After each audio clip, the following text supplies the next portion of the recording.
Amen.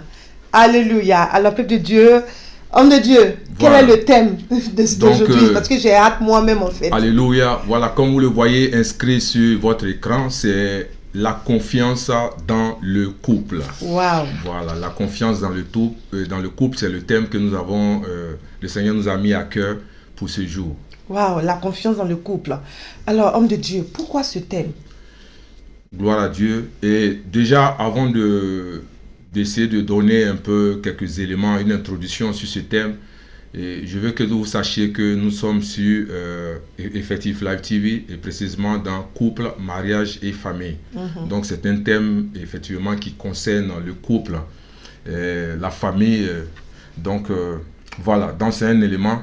Et ce thème parce que j'ai compris une chose, c'est que sur la terre sur laquelle nous vivons, je me suis rendu compte que toute relation, la relation, que ce soit une relation entre des amis, une relation entre une entreprise et un employé, une relation entre une banque et un client, et tout cela est basé sur un élément bien précis que nous appelons la confiance. Wow. Et si toute relation sur cette terre, pour que la chose puisse avancer, demeure sur la confiance, alors est le foyer.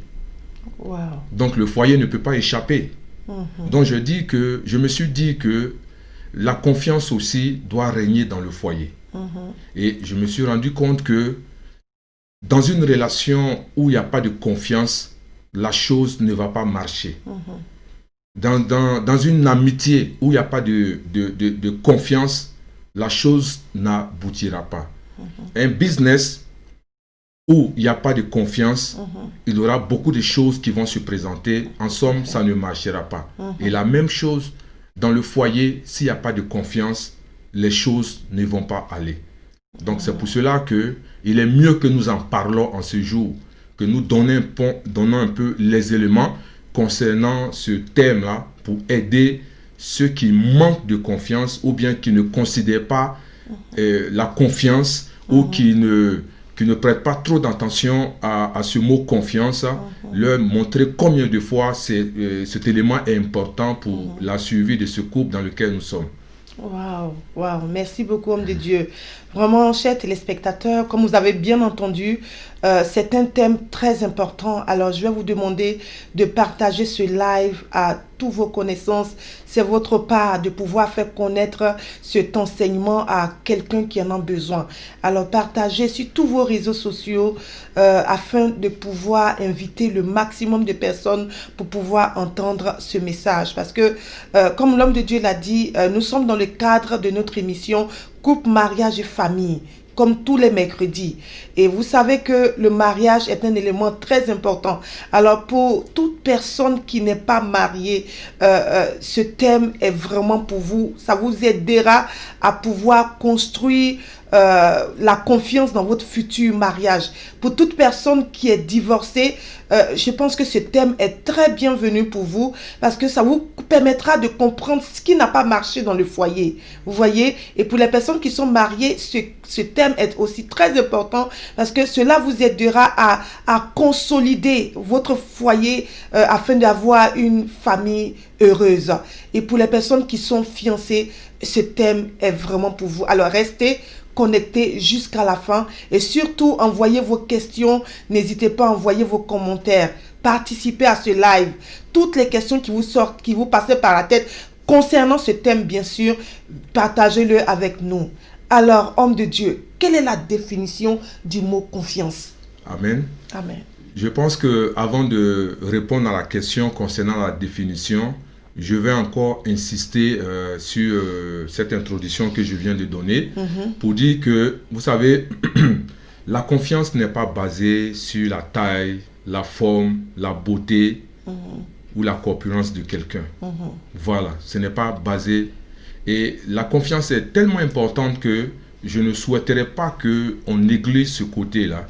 Parce que, vous voyez, j'ai l'habitude de dire que 80% des divorces sont dus à un manque de communication. Mais en même temps, juste après la communication, n'oubliez pas aussi que la confiance est quelque part là. Et pour cela, quand je me suis rendu compte que quand nous posons la question à différentes personnes, par exemple ceux qui sont dans le mariage ou ceux qui sont en voie de se marier, quand tu leur poses la question de savoir qu'est-ce qu'ils souhaiteraient voir chez cette personne que demain avec qui ils vont faire le reste de leur vie, et on voit que la réponse est j'aimerais qu'il me fasse confiance. J'aimerais qu'il y ait la confiance. J'aimerais que cette personne manifeste la confiance. Et donc, je me suis rendu compte que, en fait, que ça soit marié ou pas marié, les personnes insistent sur la confiance. Mais je pense qu'en insistant sur la confiance, mais ils ne voient pas l'ampleur, la réalité et la force que la confiance dans la vie d'un couple peut apporter. Tout à fait. Voilà. Donc, c'est ce que je voulais ajouter avant de répondre à la question concernant la définition. La définition est très simple. J'ai donné 3 éléments. Par exemple, on dira que la confiance, c'est quoi? C'est l'espérance ferme. C'est une espérance ferme, une assurance d'une personne qui se fie à quelqu'un ou à quelque chose. Donc, l'assurance que quelqu'un a en se fiant à quelque chose ou à quelqu'un, c'est la confiance. C'est aussi un sentiment de sécurité.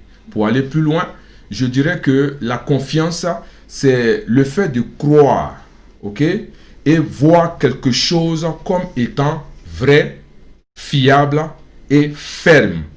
Donc, je vais retenir cette dernière définition pour dire que la confiance, c'est le fait que quelqu'un voit quelque chose de façon vraie, fiable et ferme. C'est la définition que nous pouvons donner à ce mot confiance. Waouh. Homme de Dieu, vraiment, nous ne sommes pas encore allés loin dans le thème, mais cet enseignement a commencé à me faire beaucoup de bien. Je suis en train de comprendre que la confiance est un élément capital dans la vie du couple. Si, la confiance est très importante et nous négligeons. C'est pour cela que je souhaiterais que, ceux qui sont déjà dans la chose, déjà, je pense qu'on peut toujours rectifier en revenant un peu à faire asseoir la confiance dans son foyer. Maintenant, ceux qui ne sont pas encore dans le foyer, je pense que quoi qu'ils sont en train de faire ou dire avec cette future personne avec laquelle ils vont passer le reste de leur vie, qu'ils arrivent déjà à communiquer, mais dans cette communication, il faudrait qu'ils instaurent, je dirais, la confiance, donner l'importance de la confiance, mais ça de telle sorte que chacun réalise que la confiance, si elle manque dans cette communication, dans ce couple que nous voulons former, ça va créer un problème. Voilà, donc je pense qu'il faut qu'ils arrivent à chacun d'eux de comprendre que la confiance est quelque chose de capital, quelque chose d'important, quelque chose de sérieux, quelque chose dont on ne doit pas négliger. Ok. Alors donc, homme de Dieu, est-ce que vous voulez nous dire ce soir que la confiance, un manque de confiance dans un couple peut causer le divorce? Oui.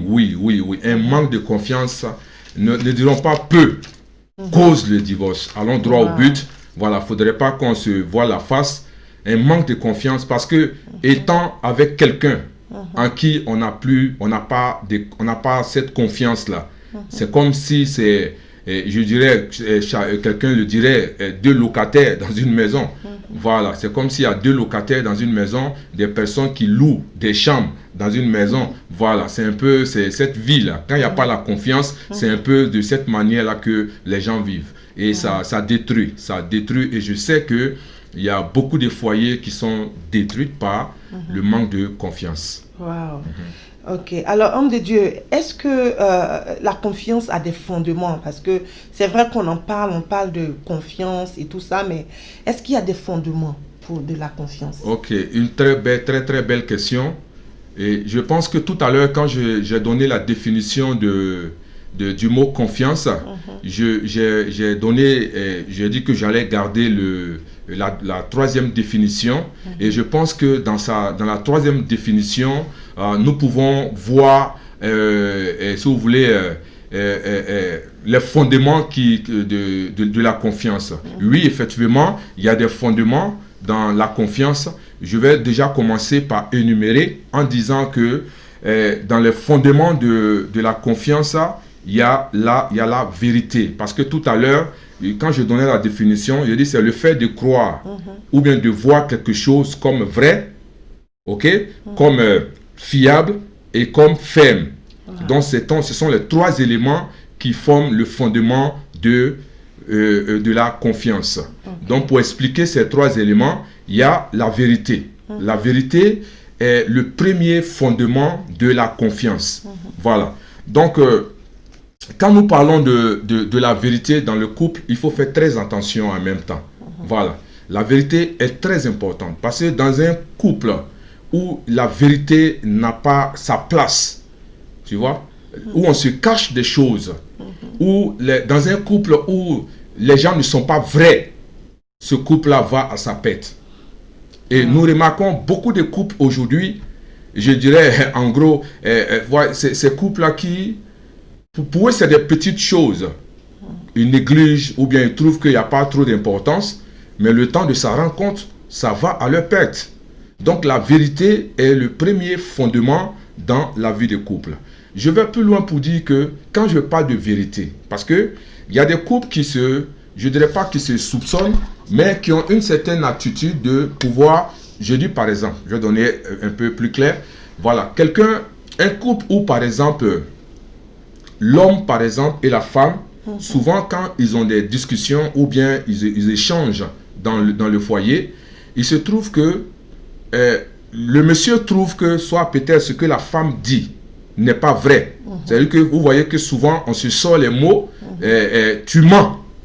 Voilà, c'est trop fort, c'est trop fort. Voilà, de dire à son épouse ou à son époux tu mens, c'est trop fort. C'est vrai. Tu vois, c'est trop fort. Donc, quand on demande, par exemple, en tant que, je dirais, quelqu'un qui va peut-être parler à un couple, voilà, qui va parler à un couple, et on demande, par exemple, qu'est-ce qui se passe réellement, tu vois, et le monsieur dit non que, voici ce qui s'est passé, et on demande à la femme dit voici ce qui s'est passé, et tu entends, tu mens, tu vois, tu es un menteur, tu mens, c'est pas la vérité.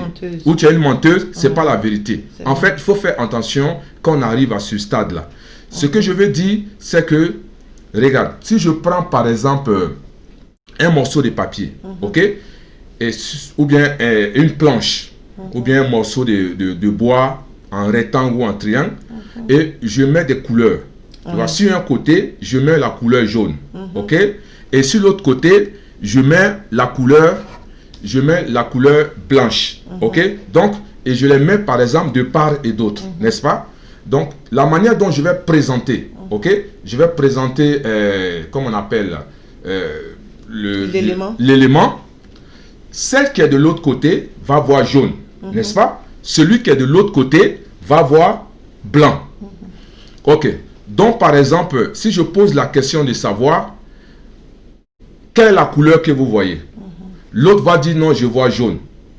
La femme dit je vois blanc. Le monsieur dit à la femme tu mens. Il dit tu mens, c'est jaune. La femme dit au monsieur tu mens, c'est blanc. En fait, qu'est-ce que je veux dire par là? Je veux dire que c'est-à-dire la vérité dans le couple, souvent, c'est la perception d'une personne qui crée le problème dans le couple. Ce que je veux dire, c'est quoi? C'est-à-dire que la femme peut avoir une perception de la chose, mais elle ne tient pas compte de la perception de l'homme. Parce qu'elle voit blanc, elle se dit que c'est blanc. Donc, il faut un peu arriver au stade où la femme doit aller vers, de l'autre côté pour voir, en fait, la couleur qui est de l'autre côté, en fait, qu'elle comprenne que, en fait, ce n'est pas qu'il ment, mais c'est ce qu'il voit. Et ce qu'il voit, c'est ce qu'il a dit. Mais moi, comme je ne vois pas comme il voit, je ne peux pas le traiter de menteur. En somme, c'est quoi? Il faut qu'on arrive au point où on arrive à comprendre qu'on a une perception de la chose, ce que nous on appelle la vérité dans le couple. Mais est-ce qu'on tient compte de la perception de celui qui est en face de nous? avant de le traiter de menteur. Vous comprenez? Et si on n'arrive pas à ce stade-là pour voir quelle est la perception de part et d'autre, vous allez voir que ça va causer un problème et chacun va traiter le conjoint de menteur ou de menteuse. Amen. Donc la vérité n'est pas détenue par une seule personne. Mais quand la vérité est détenue par une seule personne dans le couple, ça crée le problème. Quelle est la perception de l'autre par rapport à la situation que nous traversons, par rapport à la situation que nous vivons? Au lieu de traiter l'autre menteur, il y a un peu de concession pour dire, ok, voici comment je vois la chose. Je vois blanc. Mais je vais aller de l'autre côté pour voir comment l'autre voit. Et quand je me rends compte qu'il voit jaune, je vais dire, ah, je comprends pourquoi. Donc, le fait que je vois blanc et que je vois jaune, je ne peux pas le traiter de menteur parce qu'il ne voit pas comme je vois. Alléluia. Alors, homme de Dieu, nous commençons à avoir des questions. Allons-y. Est-ce que je peux poser Voilà, si c'est dans le même cadre. Oui, alors, est-ce qu'on apprend à faire confiance ou on est avec ça en nous? Ok, la confiance, c'est quelque chose qu'on développe. Il faudrait qu'on se mette ça dans la tête. C'est quelque chose qu'on développe. Voilà, on ne naît pas avec la confiance. Voilà, parce que c'est des habitudes et des manières d'être qu'on développe. Or, j'ai toujours dit que on ne naît pas avec les habitudes. On vient trouver les habitudes et on les développe. Donc, c'est de cette même manière, parce que on développe la chose. Parce que quand tu dis que je suis né, quelqu'un est né avec la confiance, c'est dire que c'est un trait de caractère ou un don. Un don que Dieu a donné à cette personne, ce qui n'est pas vrai. Voilà, donc on développe la confiance. Ok. Ok. Amen. C'est bon? C'est bon, vous dites? Ok. Donc, je continue ou il y a encore des questions? Ok, allons-y. Je suis là sur la confiance. Donc, ok, allons-y. Voilà. Faut-il avoir confiance en soi avant d'avoir confiance en l'autre? Oui, c'est très important. C'est très important d'avoir confiance en soi. C'est très, très, très important. Parce que si on n'a pas une certaine confiance en soi, on va aller se blesser, comme je suis en train de le dire. Parce que si tu n'as pas confiance en toi, et que la dernière fois j'étais en train de dire à quelqu'un, il y a une chose très importante que nous devons comprendre, c'est que dans la vie, il y a deux aspects qui peuvent nous rendre heureux ou joyeux. Ok? Le premier aspect, c'est que il y a les événements extérieurs. Et le deuxième, il y a les événements intérieurs. N'est-ce pas que nous disons que la joie, c'est un fruit de l'esprit, n'est-ce pas? De la même manière qu'on dit la paix est un fruit de l'esprit. Donc, la joie venant de l'esprit ne dépend pas des événements extérieurs. Donc, par exemple, quelqu'un dit que, voilà, quand je reçois un cadeau de la part de quelqu'un, on dit je suis en joie. C'est pas vrai. C'est je suis heureux. Parce que être heureux dépend des événements extérieurs. Ok? Être dans la joie dépend de l'intérieur. Ok? Donc, si la joie dépend de l'intérieur, ça veut dire que l'extérieur, l'événement, soit bon ou mauvaise, ça ne doit pas impacter mon intérieur. Ok? Donc, la confiance en soi commence d'abord par l'intérieur. Comment je garde mon intérieur, comment je vois les choses, comment je fais en sorte que les choses de l'extérieur ne peuvent pas changer le cours de ma vie, les choses de l'extérieur ne peuvent pas me détruire, les choses de l'extérieur ne peuvent pas déterminer si je dois être heureux ou pas. Ok? C'est ce qu'il faut d'abord développer. Et cela vient par la confiance en soi. Donc quand je développe cette confiance en moi, d'abord, avant de rentrer dans le foyer, je gagne beaucoup. Je suis en avance. Et ça va faire que le temps que cette personne en face de moi se mette pour pouvoir développer cette confiance dont nous sommes en train de parler, j'ai une avance. Parce que j'apprends à garder mon cœur. J'apprends à me maîtriser devant les situations. Amen. Amen. Alors, homme de Dieu, j'ai encore d'autres questions. Alors, comment peux-tu savoir si quelqu'un est vrai? Pour savoir que quelqu'un est vrai, je pense qu'il y a une chose qu'il faut comprendre. On ne peut pas passer toute sa vie à faire semblant. Amen. On ne peut pas passer toute sa vie à faire semblant.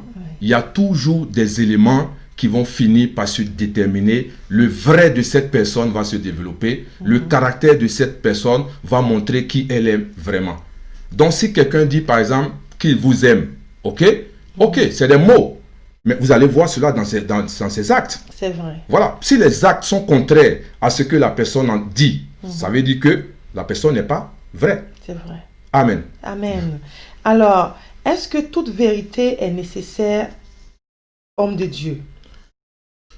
Toute vérité, dans quel sens? À dire dans le couple ou je ne sais pas, ou bien à dire à la personne. Je ne sais pas si la personne peut davantage reformuler voilà. Donc, et si nous donner pour savoir effectivement, voilà, si on va dans le cadre de dire, est-ce que toute, je dirais, toute, qu'est-ce qu'elle a dit? Toute vérité, par exemple, je veux dire par exemple à mon conjoint ou à ma conjointe, parler de peut-être sa conduite ou bien comment elle se comporte.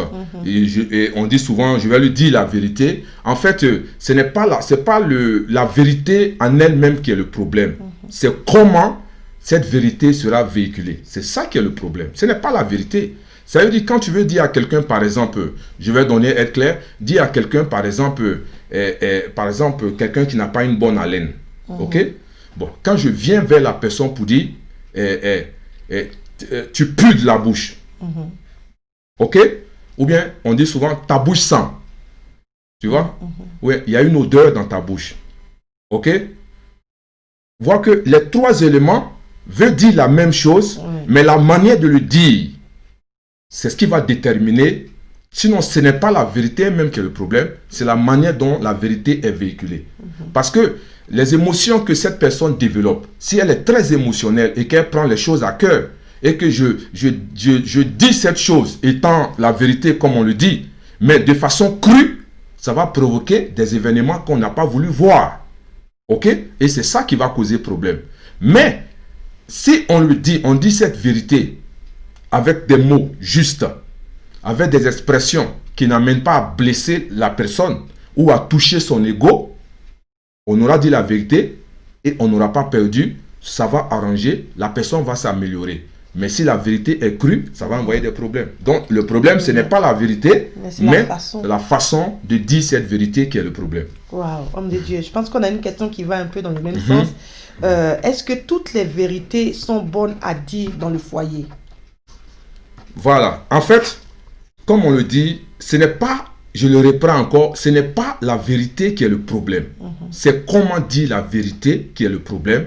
À quel moment il faut le dire et comment il faut le dire, c'est ce qui est le problème. Sinon, ce n'est pas la vérité en elle-même. Amen, amen, oui. Homme de Dieu. Donc, je pense que nous espérons avoir répondu à ces questions. Amen, amen. Wow, homme de Dieu. Donc, la vérité, élément très fondamental pour la confiance. Dans la confiance en soi. Donc, la vérité, c'est l'un des fondements de la vérité. Et la deuxième des choses, on a parlé de fiable. Parce que dans la définition, on a parlé de vérité, fiabilité et fermeté. Donc, le deuxième élément, c'est fiable. Et vous savez, quand on parle de fiabilité, est-ce que cette personne qui est votre partenaire peut se fier à vous? Est-ce que cette personne qui est votre partenaire peut compter sur vous? C'est ça, la confiance. C'est très fort. Voilà. Est-ce que je suis constant? Parce que l'une des choses, c'est quoi? C'est qu'il y a une certaine constance qu'il faut avoir quand nous parlons de confiance. C'est-à-dire que pour que quelqu'un me fasse confiance, il faut que je développe une certaine constance. Ça veut dire quoi? C'est-à-dire que je sois vrai avec moi-même. Je sois vrai dans mes actes, je sois vrai dans mes actions, je sois vrai dans ce que je dis, je sois vrai dans ce qui est autour de moi. Je ne suis pas fake, comme les Anglais le disent. Tu vois? Je ne suis pas fake. Je suis vrai dans ce que je dis. Donc, il faut que je sois constant dans ce que je dis. Si, par exemple, je dis à mon épouse, ok, je ne vais pas te tromper. Bon, les émotions nous tirent dehors par rapport à certains événements que nous voyons. Mais, je dis que l'homme a la capacité de faire ce qu'il veut et d'arrêter quand il veut. Mais quand on arrive au point où on ne peut plus arrêter ce qu'on a commencé, ça veut dire qu'il y a une force extérieure pour nous qui nous contrôle. Or, aussi longtemps qu'une force extérieure me contrôle, ça veut dire que je ne suis plus maître de la situation. Il y a quelque chose, il y a quelqu'un d'autre qui est maître de moi. Ok. Mais aussi longtemps que je suis maître de mes actions. Parce que, regarde, je vais aller un peu plus loin. Vous voyez, quand on parle souvent de la délivrance, et elle est à deux niveaux d'abord. Je parle de deux niveaux très simples. Ce que je veux dire, c'est quoi? Bon, je ne parle pas de la délivrance en elle-même ce soir, mais ce que je veux dire, c'est que avant qu'on ne parle de la délivrance, par exemple, de quelqu'un, c'est que nous devons comprendre qu'il y a des effets de la chair qui sont manifestes qu'il faut voir d'abord avant de parler de délivrance. Ok? Donc, quelqu'un qui fait des choses sciemment, ok? Et qu'elle sait qu'elle a la capacité d'arrêter et qu'elle continue de faire, on ne peut pas parler de délivrance. Mais cette personne doit arriver au point où elle doit décider d'arrêter de faire cela. Mais vous voyez que souvent, quand nous sommes dans la délivrance, nous avons fait beaucoup d'erreurs pensant que ces personnes avaient besoin de délivrance. On chasse des démons qui ne partent jamais. Amen. Donc en fait, la personne n'a pas envie de changer. Donc à ce niveau, qu'est-ce que je veux dire? Quand je dis, par exemple, je ne trompe pas mon épouse, et que quand je suis, par exemple, dans une église, et mes yeux sont sur toutes les sœurs, ok? Là, je n'ai pas besoin de délivrance. Je dois arrêter ce que je suis en train de faire. Ça. Et là, est-ce que je suis constant dans cette confiance que je présente au devant de mon épouse ou bien de mon partenaire? Ok? Il n'y a pas de constance. Parce que j'ai envie de faire autre chose. J'ai envie de tromper mon partenaire. J'ai envie de dérailler, comme on est en train de le dire. Tu vois? Et cette confiance n'est pas constante. Voilà. Donc, dire qu'en parlant de confiance, il faut qu'on soit constant. Il faut qu'on soit constant dans ce qu'on a dit. Il faut qu'on soit constant dans ce qu'on fait. Amen. Amen. Donc, ça, c'est le deuxième élément, la fiabilité. Justement, homme de Dieu, Oui. donc à ce niveau, j'ai une question. Comment aider une personne qui a vécu le manque de confiance dans un premier mariage et elle se retrouve dans son second mariage? Ok. Comment aider cette personne? Je pense que quand j'écoute par exemple cette question, ce que je dois comprendre, c'est que ce qui s'est passé dans le premier mariage, tu vois, ce n'est pas les mêmes éléments qui se trouvent dans le deuxième mariage. Ce que la personne doit comprendre, c'est que avant même de chercher à un second mariage, il faut chercher à guérir de ce qui s'est passé dans le premier mariage. Parce que quand on se précipite avec une blessure dans le deuxième mariage, cette personne qui est en face de nous va subir. Elle va payer les pots cassés. Elle sera la victime parce que c'est sur elle que ce qui s'est passé dans le premier mariage va se déporter. Et le temps que cette personne guérisse, parce que cette blessure va entraîner des comportements dans ce foyer qui va détruire la vie de celui ou celle qui est en face. Donc, un blessé va venir faire un deuxième blessé et on se retrouve avec un couple de blessés. Et un couple de blessés, c'est un couple qui est dangereux. Ils sont capables de se lancer des coups, de se faire de te faire mal, de telle sorte qu'à la fin, on ne sait pas comment la chose va finir. Donc, la première des choses, avant de partir dans un second, sois guéri d'abord. Alléluia. Alors, homme de Dieu, j'ai encore une autre question. Oui. Peut-on faire confiance après une trahison? Je pense que on peut faire confiance parce que le Saint-Esprit est réel et il a cette capacité. Après une trahison, comme je l'ai dit tout à l'heure, il faudrait que la personne qui a trahi décide de changer. Ça fait un. Et si elle décide de changer, il faudrait qu'elle montre de façon palpable, de façon concrète, qu'elle est en train de changer et qu'elle veut changer. Ça veut dire qu'il faut qu'elle change ses habitudes, il faut qu'elle change sa manière de faire les choses, il faut qu'elle prouve. Parce qu'une chose qui est très claire, peuple de Dieu, c'est que la confiance se mérite. La confiance se mérite. Et c'est à tous les niveaux. Ça fait que si on a eu un comportement déplacé envers un patron, par exemple, et que le patron ou bien quelqu'un avec qui on fait des affaires, qui n'a plus confiance en nous, Ce n'est pas que la personne ne fera plus les affaires avec vous, mais elle sera plus exigeante avec vous. N'est-ce pas? Le business continue, mais elle devient plus exigeante. Mais ce qui va se passer, c'est comment faire pour que cette personne-là regagne ma confiance. Donc, en fait, la confiance se mérite. Waouh. Voilà. Waouh. La confiance se mérite. Waouh. Donc, est-ce que cette personne a des actes à poser de façon concrète pour montrer qu'on peut encore lui faire confiance? Voilà, de façon concrète. Par exemple, si on rentre dans le couple, par exemple, et que le monsieur ou la femme, ça c'est de part et d'autre, il faut qu'on se le dise, parce qu'il y a des femmes qui trompent aussi leur mari.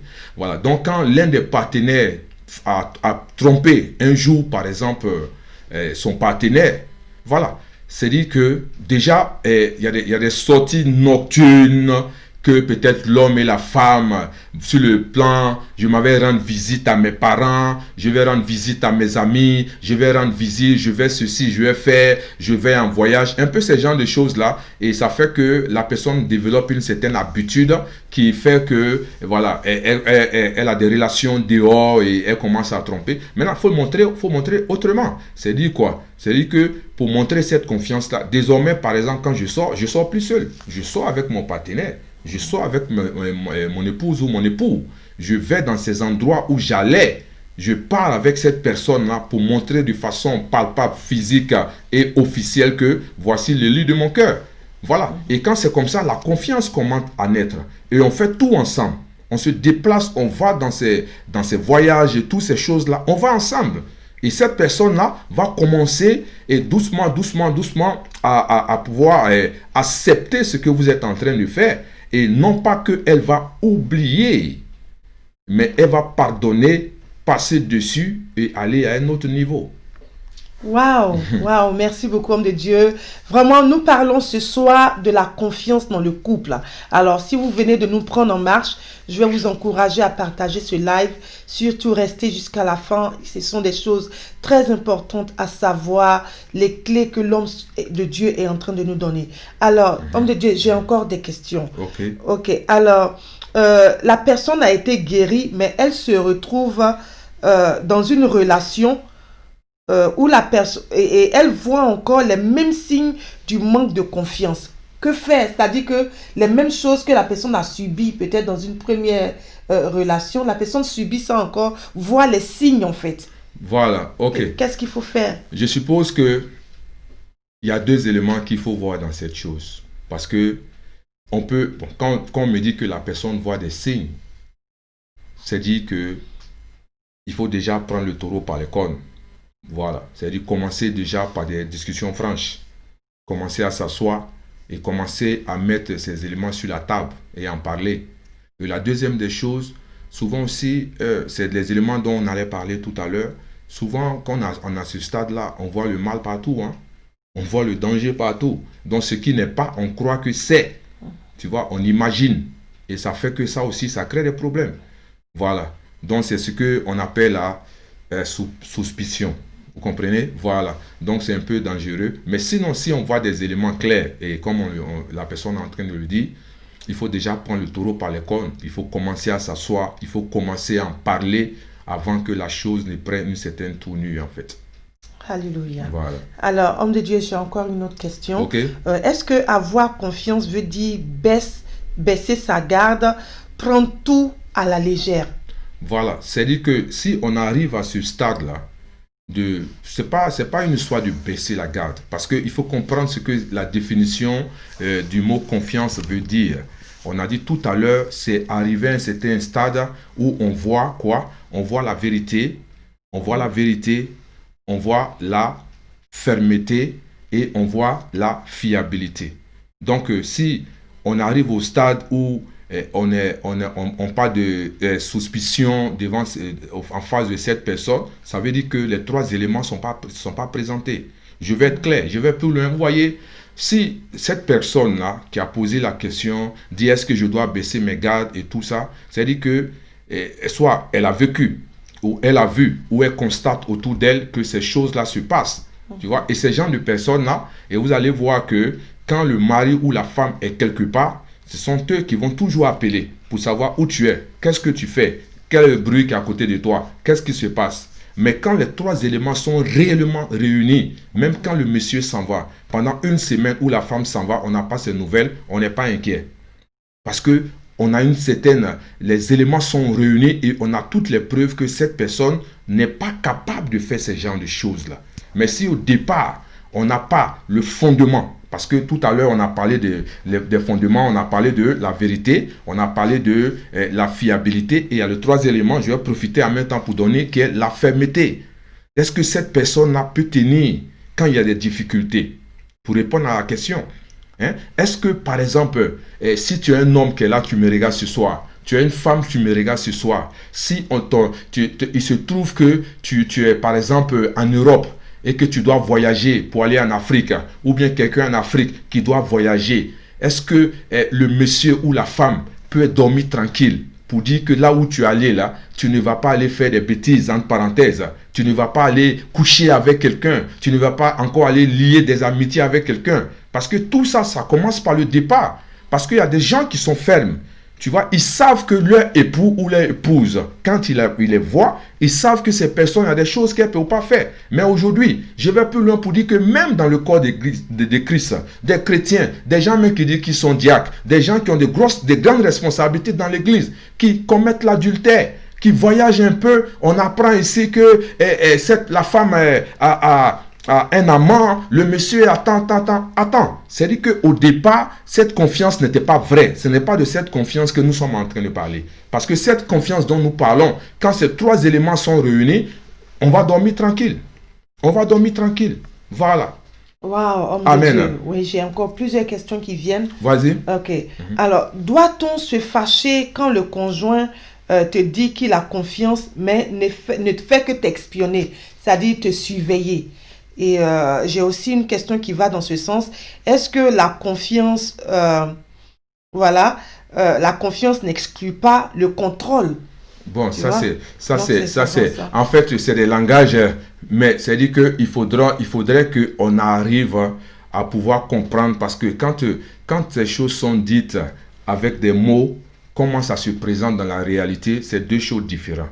Voilà, c'est pour cela que, vous voyez, et c'est vrai que c'est dommage, parce qu'avant c'était quelqu'un qui n'était pas converti, quelqu'un qui n'était pas dans le Seigneur, à qui on ne peut pas avoir vraiment cette confiance. Mais aujourd'hui, même dans le corps de Christ, on ne peut même pas avoir confiance à son époux ou à son épouse. Parce qu'il y a des gens même qui parlent avec Dieu même, qui parlent avec Dieu. Amen, qui ont une relation privée avec Dieu, mais qui trompent leur femme, qui trompent leur mari, des gens à qui on ne peut pas faire confiance. Voilà, donc c'est dit qu'on est arrivé au point où c'est pas facile. Là, je comprends parfaitement tout ce que vous êtes en train de dire, mais je crois qu'il y a des hommes et des femmes encore sur cette terre qu'on peut faire confiance. Il y a des gens et des hommes et des femmes qui sont réellement convertis. Il y a des hommes et des femmes qui ont réellement la crainte de Dieu. Ça existe encore. Ça existe encore. Donc c'est pour cela qu'il ne faut pas soupçonner tout le monde. Parce qu'il y a des gens qui vivent encore avec des hommes et des femmes qui vivent avec des hommes, des hommes qui vivent avec des femmes en qui ils ont réellement cette confiance-là totale. Leurs gardes même sont baissés parce qu'ils savent que même les yeux fermés, leur époux et leur épouse ne peuvent pas faire ce genre de choses. Ces personnes-là existent encore. Voilà.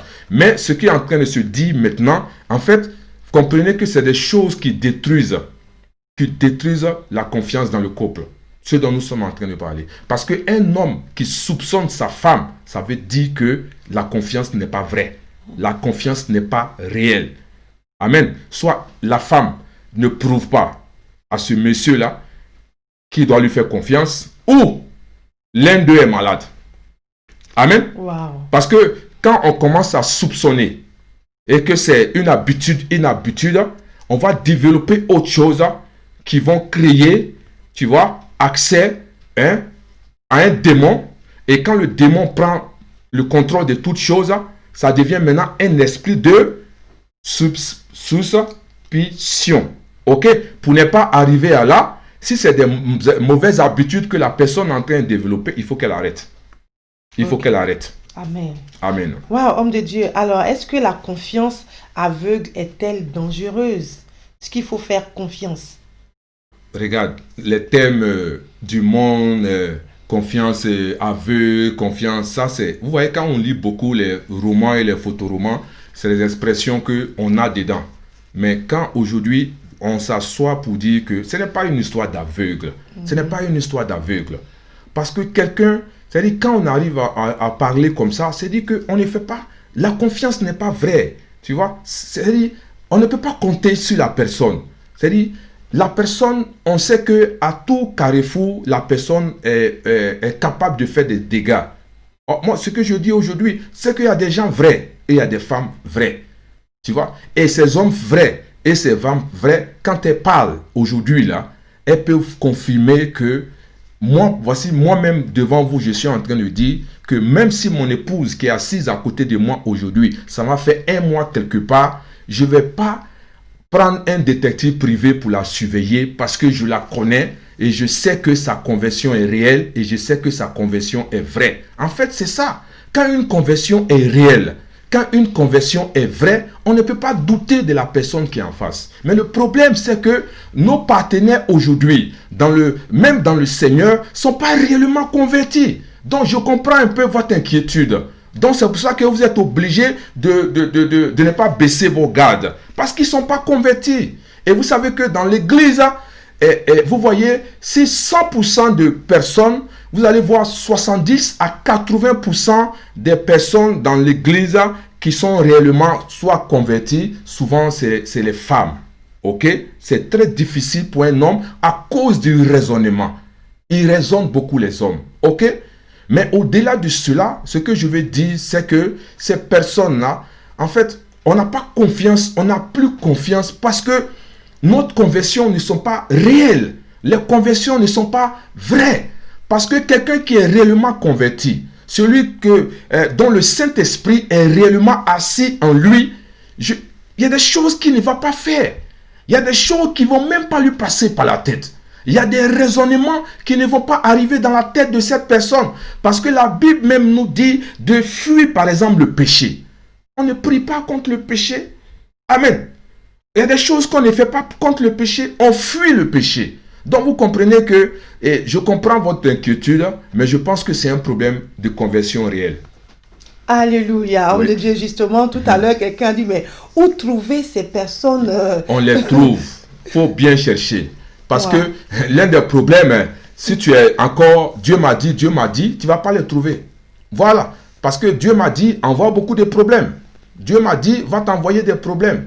Donc, soit une relation réelle avec Dieu, tu vois, marche selon la parole de Dieu, marche selon ce que Dieu te dit, et tu vas voir, pendant que tu es en train de faire les choses de Dieu, enlève ton idée sur cette chose-là. Lui-même, il va trouver, il va t'orienter, il va te montrer, il est capable, Dieu continue de faire ce genre de choses-là. Amen. Amen. Voilà. Il y en a. Wow. J'ai la confirmation. Il y en a. Amen. Il existe encore ces personnes-là à qui on peut faire confiance. Wow, homme de Dieu. Alors, avec ces 3 éléments clés que tu viens de nous donner concernant les fondements de la confiance, moi, je voudrais savoir, est-ce qu'il y a des choses qui détruisent la confiance dans le couple?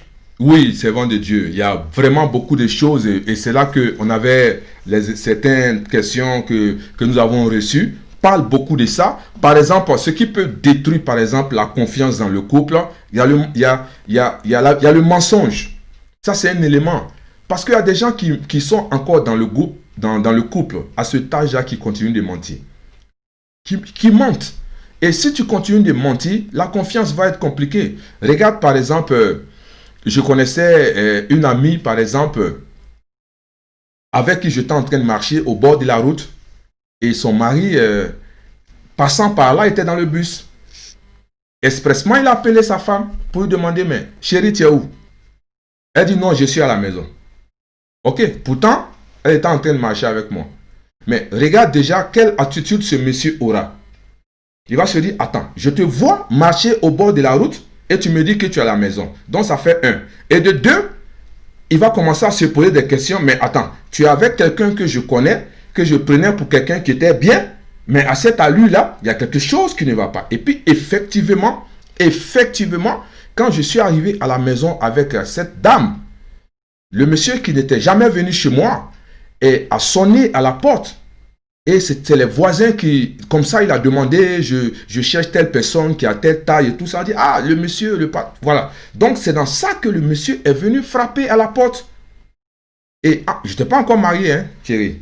Voilà. Si, mais tu m'as raconté. Donc, le monsieur vient frapper à la porte et j'ouvre sans savoir qui était là. C'est le monsieur qui est devant ma porte. Je n'étais pas surpris, je n'étais pas inquiet. Il dit, non, il faut rentrer. Il faut rentrer. Vous comprenez? Bon, imagine, par exemple, si il nous avait trouvé dans une condition qui n'était pas honorable. Cela envoyait des problèmes. Et mais de deux, le fait que la femme dise que je suis à la maison, on n'est pas, elle a menti. Donc, ensemble, pour dire que, vous voyez, ça a l'air de petits mensonges, mais c'est la vérité. Ça détruit cette confiance que nous, on a avec la personne. Parce que là où tu n'es pas, tu ne peux pas dire que tu es là-bas. Ce que tu ne fais pas, tu ne peux pas dire que tu es en train de faire. Ça va envoyer des problèmes. Donc, il y a le mensonge. Il y a aussi, là, il y a des questions, c'est vraiment de Dieu. Oui, il y a des questions de Dieu. Alors, parce que puisque tout à l'heure, tu as dit que les personnes honnêtes, des personnes en qui on peut faire confiance, là, des conjoints ou conjointes, voilà, ces jeunes personnes existent encore. Alors, il y a quelqu'un qui veut savoir comment, c'est-à-dire, il faut les chercher. Comment, homme de Dieu? Comment les trouver? Comment? Voilà, la première des choses, il y a quelqu'un qui a posé une très bonne question. Il faut développer déjà une certaine confiance en soi. Donc, apprendre d'abord à développer cette confiance en toi-même. Et il ne faut pas se précipiter. Parce que l'une des choses que je dis toujours, c'est que, voilà, dans la recherche du partenaire, on ne regarde pas seulement la taille, la beauté, le teint. C'est vrai que ce sont des éléments qui sont très importants. Hein. Je ne rejette pas ça de la main. Mais je veux dire qu'il faut prendre le temps que tu nécessaire pour pouvoir peser cette personne à tous les niveaux, même quand il y a des pressions. Il faut prendre le temps de peser ces personnes. OK? Parce qu'on a tellement soif de se marier, parce qu'on a envie de faire sexe, on a tellement soif d'avoir quelqu'un avec nous pour montrer que désormais il y a quelqu'un qui est avec nous, on se précipite. Oh, il y a des beaux parleurs, il y a des menteurs, il y a des menteuses. Il y a des gens qui ne sont pas vrais. Et c'est pour cela qu'il faut prendre le temps. Parce qu'on ne peut pas cacher ce que nous sommes longtemps. Ce n'est même pas possible. Le masque que souvent nous avons, nous ne pouvons pas le porter longtemps. Parce qu'à arriver un moment, il aura la chaleur. On ne pourra plus respirer. On va enlever le masque. Et on va savoir qui est en face de nous. Il ne faut pas se précipiter. Il faut mettre des challenges. Il faut mettre des choses au devant. Tu vois? Il faut voir jusqu'à où cette personne-là, on peut lui faire confiance. Parce que déjà même, il y a déjà même dans les fiançailles, même il trompe. Mais quelqu'un qui te trompe dans les fiançailles, c'est arrivé dans le mariage, il va t'épargner. Il y a un choix à faire. Donc il y a des signes en fait. Il y a des signes qui sont là. Quand quelqu'un, il y a des parce qu'on développe. On développe. Ce sont des habitudes qu'on développe. Quelqu'un par exemple qui dit jamais merci. Amen. Mais s'il a dit merci aujourd'hui, attends demain voir s'il va le dire. Si demain il n'a pas dit merci, tu lui demandes pourquoi tu n'as pas dit merci. Il va dire j'ai oublié. Ok, après demain on va voir. Après demain il ne dit pas merci.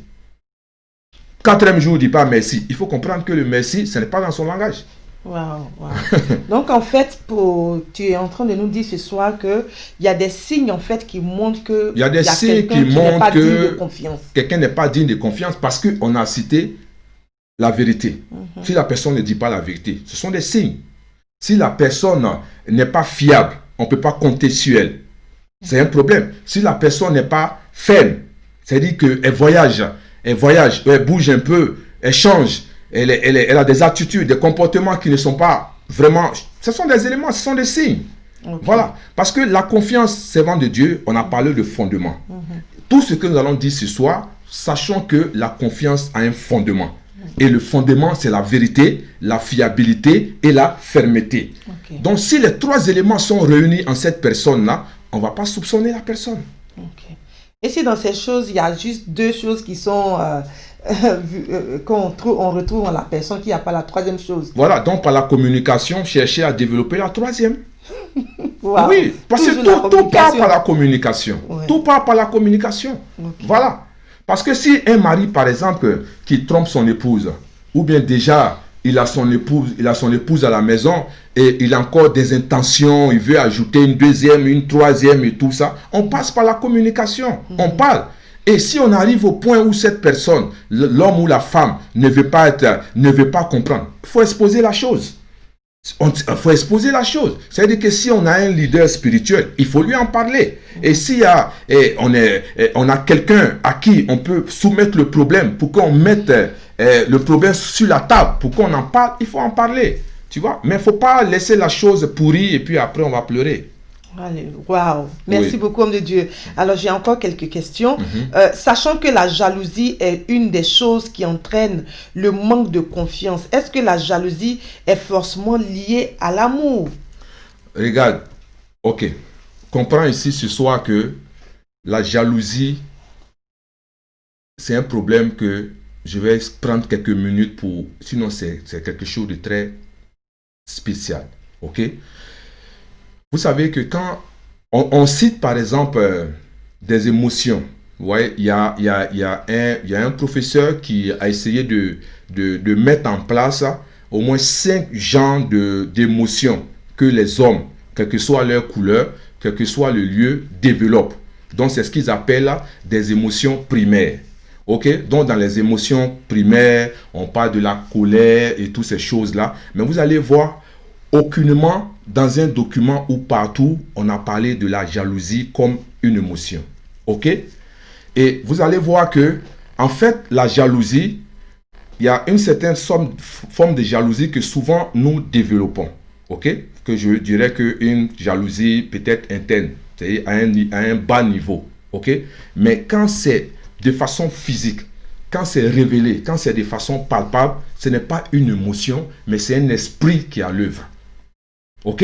Et quand quelqu'un développe la jalousie, ça veut dire que la jalousie est venue parce que les démons, je vous dis la vérité que les démons n'opèrent pas seuls. Quand un démon arrive quelque part, c'est qu'il y a quelque chose qui l'attire. Quand un démon arrive quelque part, c'est qu'il y a quelque chose qui l'attire. Donc quand tu manifestes des choses qui ne sont pas bien, c'est-à-dire que tu es en train de préparer l'accès d'un démon. Donc, avant de parler de jalousie, il faut voir que quelqu'un qui manifeste, par exemple, la peur, ok? Quand tu commences à manifester la peur, et si tu continues dans ce ordre-là, tu vas voir que tu vas préparer, tu es un candidat qui est en train de préparer le chemin pour l'esprit de jalousie. Vous comprenez? Donc, la jalousie est venue parce qu'il y avait des attitudes et des comportements de longue date qui existait, c'est ce qui a donné accès à la jalousie. Wow, merci homme de Dieu. J'espère que ce soir, vous êtes vraiment très enseigné comme moi aussi. Alors, homme de Dieu, tu étais en train de nous parler aussi des choses qui détruisent la confiance dans le couple. Est-ce qu'il y en a d'autres choses? Oui, il y en a. Tu nous as parlé du mensonge. Oui, il y en a tellement. On peut parler par exemple la méchanceté, parce qu'il y a des gens qui sont méchants. Ils sont méchants avec leur partenaire. C'est-à-dire, ils se comportent, le comportement qu'ils ont vis-à-vis de leur partenaire, ce n'est pas des comportements qu'il faut avoir. Donc, il y a beaucoup de choses. Il y a la méchanceté, il y a la violence. Il y a des gens qui sont violents dans leur foyer. Et tout cela, ça joue sur la confiance du couple. Et on soupçonne le partenaire. Et ça, c'est beaucoup ce côté-là même qui détruit les couples, le soupçon. Les gens, quand on commence à soupçonner, on commence à fouiller dans ton portable, on commence à fouiller dans tes poches, on commence à fouiller dans ton agenda, on commence à fouiller dans tes habits, on commence à fouiller dans ton téléphone, on commence à fouiller dans ton ordinateur. C'est-à-dire que c'est une porte que vous êtes, que êtes en train d'ouvrir pour envoyer le manque de confiance. C'est des portes que nous sommes en train d'ouvrir. Et il y a la paresse, il y a les finances. En fait, servant de Dieu, il y a beaucoup d'éléments qui peuvent amener à détruire la confiance dans un couple. Wow, ok. Donc, homme de Dieu, quelle solution pouvez-nous donner ce soir? Je voulais revenir un peu quand même, parce que bon, c'est vrai, la méchanceté, c'est comme dans le couple, c'est quand même quelque chose de... Ah non, comment quelqu'un peut être méchant, en fait? Il y a des gens qui sont méchants dans le couple, hein. Voilà, parce que, regarde, dans un couple, par exemple, le monsieur est là avec les enfants, son épouse et tout ça, et peut-être que le peu qu'ils ont peut-être pour manger, ils ont juste préparé peut-être un peu de riz et puis elle a acheté quelques morceaux de viande ou de poisson pour préparer. Pendant ce temps, le monsieur se trouve, ou la femme a invité ses amis au restaurant, aller manger ou bien inviter une camarade ou bien une maîtresse pour aller dépenser, je ne sais pas, ça c'est la méchanceté. C'est la méchanceté. Et ils peuvent être là aussi, décider de faire en cachette, réaliser des choses pendant qu'on s'est dit oui devant le maire. Il y a trop de choses, il y a trop de choses. Ça c'est la méchanceté, c'est pas bon. C'est pas bon, c'est la méchanceté. Et la méchanceté aussi dans les paroles.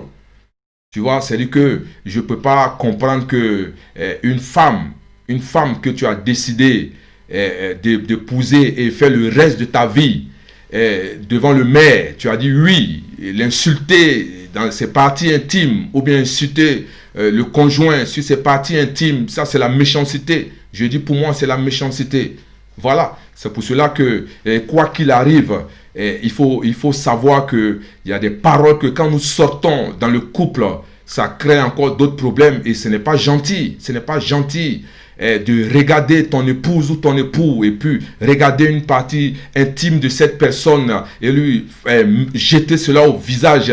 Et après, on va venir sourire avec la personne et on va vouloir que cette personne-là se mette nue pour qu'on puisse avoir des rapports. Moi, je trouve que c'est la méchanceté. C'est la méchanceté. Voilà. Donc, il y a plusieurs catégories, il y a plusieurs genres de méchanceté dans le couple, mais voici quand même quelques exemples que j'ai cités. Wow, je pense qu'on reviendra sur ce sujet quand même parce que c'était la méchanceté dans le couple, homme de Dieu. J'espère que tu nous feras le plaisir d'en parler. Voilà, les gens sont, il y a des gens qui sont méchants parce que je me dis que, voilà, avant de parler, parce que je pense que on a décidé de vivre avec cette personne. Il y a des erreurs cette personne peut commettre, mais jusqu'à aller insulter cette personne et puis revenir encore, non, franchement, je pense que c'est méchant. C'est méchant. Voilà. Donc, voici un peu, voilà. Voilà, je pense avoir une question. Oui. Comment peut-on être méchant avec sa moitié, quelqu'un qu'on aime, par exemple, ne pas partager? On ne l'aime pas. Ce n'est pas parce que vous voyez, c'est pour cela qu'il faut comprendre que voilà, je joue seulement juste une parenthèse. Il y a différents genres d'amour. C'est de quel amour il s'agit? Parce que vous voyez que il y a ce que nous appelons l'amour agapé, un amour inconditionnel qui n'est pas basé sur les émotions. Et cet amour n'est pas le fait d'avoir quelque chose en retour de cette personne. Mais en général, cet amour dont les gens parlent, c'est un amour qui est basé sur les émotions. Et c'est cet amour-là, c'est ce qui fatigue. C'est ce qui fatigue les gens aujourd'hui. Et c'est cela que quelqu'un qui te voit aujourd'hui, il te connaît ni d'Adam ni d'Ève, il te voit aujourd'hui, je t'aime. Tu m'aimes où? C'est trop facile ça. C'est-à-dire on est au stade où tes émotions ce sont à un stade où tu m'as vu, tu as vu mon visage, tu as envie d'avoir des rapports avec moi. C'est pas l'amour, c'est pas l'amour. C'est pour ça que il faut savoir définir d'abord c'est quoi l'amour. Et si on comprend le principe de ce que c'est que l'amour, il y a des choses qu'on ne va pas dire à cette personne. Et je vais plus loin pour dire que si on aime Dieu, je pense qu'il y a des choses qu'on ne dira pas. Parce que regarde, la femme est une idée de Dieu. Donc celui qui rejette la femme, rejette l'idée de Dieu. Donc si tu insultes la femme, tu insultes l'idée de Dieu. L'homme, c'est Dieu qui l'a créé. Donc c'est pareil. Donc comprenons que c'est pour cela que quand nous allons dans le principe de pourquoi Dieu a instauré le mariage, comprendre que la troisième des choses, c'est que c'est un être semblable à moi. Donc quelqu'un qui est semblable à moi, c'est quelqu'un qui a été créé avec le même matériel que moi. Amen. C'est la personne qui a aussi des émotions. C'est la personne aussi qui ressent des choses. Comprends? C'est une partie de moi, ce n'est pas un animal. Si tu étais marié à un animal, tu peux insulter cet animal parce que vous n'avez pas été créé de la même manière. Vous n'êtes pas semblable. Donc c'est pour te dire que si tu réalises que cette personne est semblable à moi, il y a des choses qu'on ne va pas lui dire. Wow. Merci beaucoup, homme de Dieu. Amen. Alors, quelles sont les solutions? Oui, les solutions, il y en a plein. Il y a plein de solutions, servants de Dieu. La première des choses que je dirais, c'est qu'il faut apprendre à être à l'écoute de l'autre, du partenaire. C'est très important. Il faut apprendre à écouter. Parce que il ne faudrait pas toujours penser que c'est nous qui détenons la vérité. Et comme j'ai donné l'exemple tout à l'heure, la vérité dans le couple, c'est quelque chose qu'il faut tenir compte de. C'est une histoire de perception, tu vois. Donc quand tu dis que je dis la vérité, c'est ma perception. Mais il faut tenir compte de la perception de celui qui est en face et je pense que ça va aider. Donc la première chose, il faut être à l'écoute de celui qui est en face de nous. C'est très important. Wow. Voilà. Et la deuxième des choses, servant de Dieu, je pense que nous sommes à la fin de notre... voilà. La deuxième des choses, c'est que il faut qu'on parle, il faut parler ouvertement de vos difficultés. Tu vois? Parce qu'il ne faut pas voir qu'il y a des problèmes dans le couple, il y a des problèmes de manque de confiance et puis on garde ça dans son cœur. Comme souvent, on va attendre que je préfère ne pas parler. Non, non, il faut en parler. Parce que plus on n'en parle pas, plus ça grandit, ça crée autre chose et le temps de vouloir parler, il est tard. Donc c'est pour cela qu'il faut en parler, il faut communiquer. De telle sorte que si la personne n'est pas consciente de ce qu'elle est en train de faire et qu'elle réalise que ce n'est pas la bonne manière, elle va changer. Mais si elle est consciente aussi, il faut parler. À force de parler, on dit la répétition est pédagogique et à force de parler, la personne va finir par comprendre qu'il faut qu'elle change sa manière de se comporter. Et l'autre chose encore, il faut faire attention à l'opinion des autres, c'est-à-dire les gens de dehors. Parce que beaucoup de couples aussi écoutent trop les gens de dehors. Ils prennent trop d'exemples sur des gens dehors. Il y a des conseils que nous recevons dehors qui n'aident pas pour l'avancée de notre couple. Parce que si je vais expliquer le problème que je vis dans la vie de mon couple à quelqu'un qui me dit ignore, ou bien ne t'occupe plus, ou bien passe à autre chose, ce n'est pas un bon conseiller. Au contraire, mais la personne est en train de détruire le couple. Donc, il faut faire attention à ceux à qui nous parlons quand nous avons des problèmes dans notre foyer. C'est très important. Et il y a l'autre chose aussi, il faudrait que vous arriviez au point où, quand vous allez vous asseoir pour parler, il faut mettre sur la table les raisons pour lesquelles vous êtes ensemble. Parce qu'à l'origine, quand on veut se mettre ensemble, c'est pour un projet, n'est-ce pas? Vivre ensemble, faire des projets ensemble, faire beaucoup de choses ensemble, ok? Donc, c'est mettre ces choses-là au devant pour dire, mais à l'origine, quand toi et moi, nous sommes mis ensemble, voici ce qu'on a décidé. C'est pour ça qu'il est très important de parler en tant que partenaire qui veut se marier. C'est très important de discuter, c'est très important de mettre des choses sur la table, de telle sorte qu'un jour, qu'on arrive au point, puisque l'amour dont nous sommes en train de parler, cet amour-là, on ne parle pas de l'amour agapé, mais cet amour éros et autres là, c'est des choses, c'est sur l'effet des émotions. Donc ça change, ça change. Donc quand la personne sent on sent que cet amour a pris une autre tournure dans la vie de cette personne, on met sur la table pour dire, regarde, à l'origine, on avait décidé de vivre une vie ensemble, de faire telle ou telle chose. Donc, il faut sortir ces éléments pour parler. Je pense que ça peut... Et voici ce qu'on a décidé qu'on n'allait pas faire. Voici ce qu'on ne doit pas faire. Tout ça, on a mis en place. Il faut qu'on en parle pour que les choses puissent avancer. Et la dernière des choses ce soir, c'est essayer d'élaborer des engagements. C'est très important. Qu'est-ce que je vais dire par là? C'est de dire à chacun d'entre nous, voici comment notre couple doit fonctionner. Parce qu'il y a beaucoup qui n'ont pas d'engagement dans leur couple. Le monsieur doit avoir des engagements. On a fait cette émission. On a un engagement envers le couple. On a un engagement envers son partenaire. On a un engagement envers Dieu. On a un engagement envers les enfants. On a un engagement envers le mariage. Donc, c'est des engagements qu'il faut mettre en place. Si on prend un engagement par rapport au couple, on doit s'arranger pour que le couple fonctionne à merveille. Si on prend un engagement par rapport à la personne qui est en face de moi, je dois faire en sorte que cette personne soit toujours heureuse. Si on a un engagement envers Dieu, on doit faire en sorte que Dieu soit à la première place dans notre vie de couple. Si on a un engagement envers les enfants, on a un engagement de mettre les enfants, de scolariser les enfants, de les éduquer. Tout cela, c'est un engagement. Donc, la dernière des choses, allez au-delà du fait que vous êtes un couple simple. Soyez comme des amis. Soyez comme des frères. Amen. Et vous allez voir que ces choses-là, quand elles vont prendre place, la confiance va naître. Parce que, regarde, il n'y a rien de bon dehors. Cette femme qui est dehors, cet homme qui est dehors, qui pense que il est la personne ou bien il est la personne idéale, c'est un mensonge. Parce que quand tu n'es pas, regarde, quand nous rentrons dans un stade de football, celui qui est assis dans les tribunes voit mieux les actions que celui qui est dans la tribune devait faire. C'est la même chose pour ces personnes qui sont dehors, qui sont en train de courtiser vos foyers dans le but de détruire vos foyers. Et ouvre un peu les yeux. Cette femme-là, qui te dit que elle est meilleure par rapport à la femme qu'elle a à la maison, là, pourquoi jusqu'à aujourd'hui, là, elle n'est pas mariée? Il y a un problème. Frère, sœur, pourquoi cet homme-là qui te court après, que tu penses qu'il est meilleur là, pourquoi jusqu'à aujourd'hui il n'est pas marié? Parce que jusqu'à 25 ans, 30 ans, si tu n'es pas marié, il y a un problème. Il y a un sérieux problème. Ok? Et si tu n'es pas arrivé à avoir quelqu'un, il ne faut pas aller détruire le foyer des gens. Amen.